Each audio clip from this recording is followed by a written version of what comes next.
Vice President Sara Duterte may patama sa mga mahilig mag-coke. Naku, nandyan din pala siya sa Hong Kong kanina.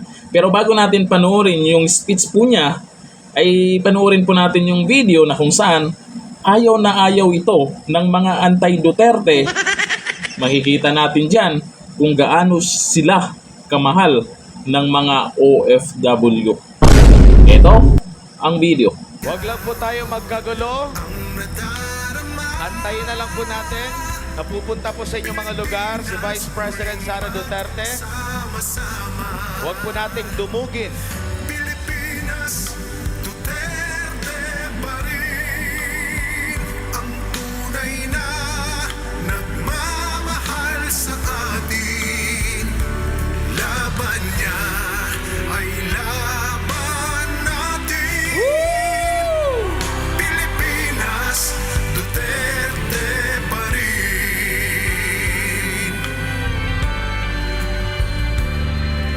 Inang bayang minamahal, lagi kang Huwag lang po tayo magkagulo mga kapatid, mga kababayan. na muli.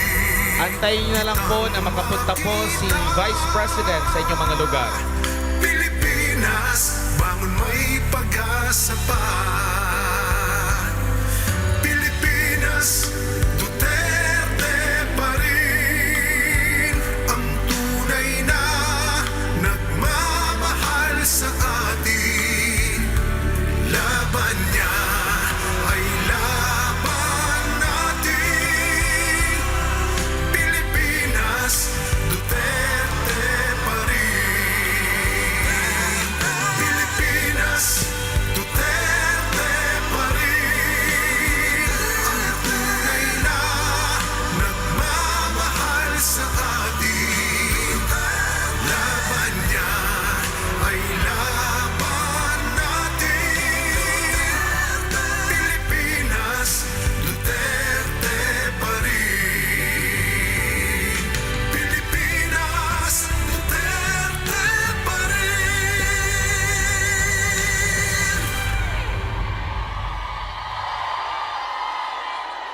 Samantala, tayo rin po ay sabay na sinasamahan ng ating mga kababayan sa iba't ibang lugar dito sa Pilipinas.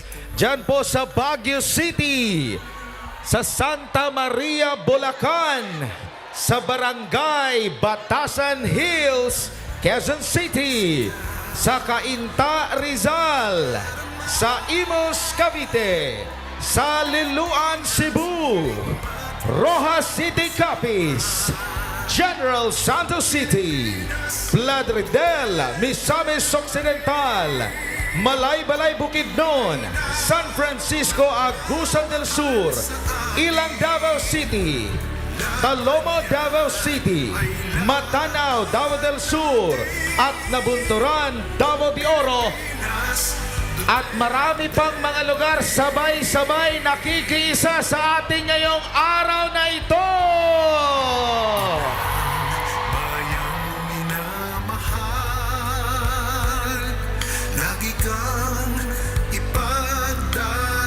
ipagdarasal na muli kitang makita. Pilipinas, bangon may pag-asa pa. Pilipinas, Duterte pa rin ang tunay na nagmamahal sa atin. Laban niya ay laban natin.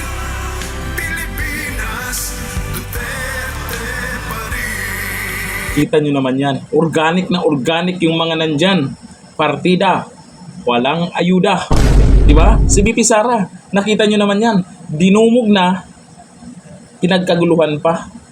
Kitang-kita nyo yan. Sabihin pa ng iba, nilangaw naman yan. Anong nilangaw? Ang dami pa ngang hindi nakapasok dyan. Libo-libo po ang nasa labas na hindi nakapasok dyan. Habang nakalive po tayo kanina, ay may mga nag-comment doon na hindi din sila nakapasok. At buti na lang sa live. Nako, yung ibang media, ba't parang hindi pinakita yan? Buti na lang sa SMNI, naka-live yan. pinakita sa labas, ang daming nakapila. Libo-libo din ang hindi nakapasok pala, naubusan ng ticket kasi syempre dyan sa loob, may limit yan kung ilang tao lang ang pwedeng makapasok. Pero ito, panoorin po natin ang simpleng banat lang naman ng ating Vice President Sara Duterte sa mga mahilig mag-coke. Sana all. Ang matamaan, mag-iiyakan. Ito yung video. Inutusan silang bumili ng suka. Nagkain taon silang sinamak. Nautusan lang ako lagi doon sa kanto, sa tindahan, bumili ng coke.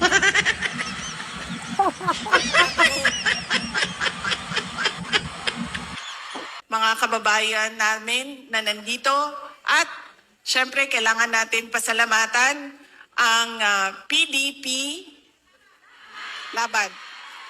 Parang tinanggal na ata nila ang laban, no? PDP na lang, no? Opo.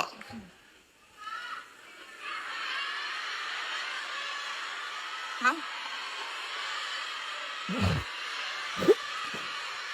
Okay, suka. May dala sila para sa inyong lahat. Inutusan silang bumili ng suka. Nagdain taon silang sinamak. Sa gusto. Nagdala po sila og pinakurat. Kinsa gusto. Alam niyo, sa totoo lang, sure win tong Team Duterte na to. Sa mga OFW pa lang ha, nakita niyo naman yung talagang suporta. Sa day off nila, dyan sila para lang makita ang mag-amang Duterte. Sulit na, di ba? Kasi siyempre nandyan si VP Sara. Nandyan si dating Pangulong Duterte. Nakita nila. Talagang nilalapitan ng mga tao. Hindi kailangang palakpakan nyo naman yan. Naalala nyo ba rin yung nakaraan doon sa kabila na mga nangangailangan ng palakpak? Tapos, yung iba nalalaman natin pumunta dahil lang naman pala sa ayuda. Magandang mangyari dito sa parating na eleksyon. Dapat bantayan. Kasi bali-balita, may mga nagsabi na baka may dayaan kasi alam nila, talo sila. Alam nating lahat kung kanino panig yung taong bayan. OFW man yan o dito sa Pinas man yan. Diba? Kaya bantayan. Kasi kagaya na itong nakaraan, mayroong isang abogado at IT expert na pinuking kung paano pwedeng dayain yung eleksyon, ay kinasuhan. Ano ba naman yan? Pumilik. Ang daming nagsabi, bakit kinasuhan? Dapat nakipagtulungan para maiwasan yung ganyang mga gawain. Di ba? May payo naman yung IT expert na yun. Abogado pa kung paano o anong gawin dapat, paano hindi mahak o madaya. Pero ang ginawa, kinasuhan pa nga. Ano ba naman yan? Sabi ng iba, nagko-comment yan, baka nabisto kaya ganun, pikon sila.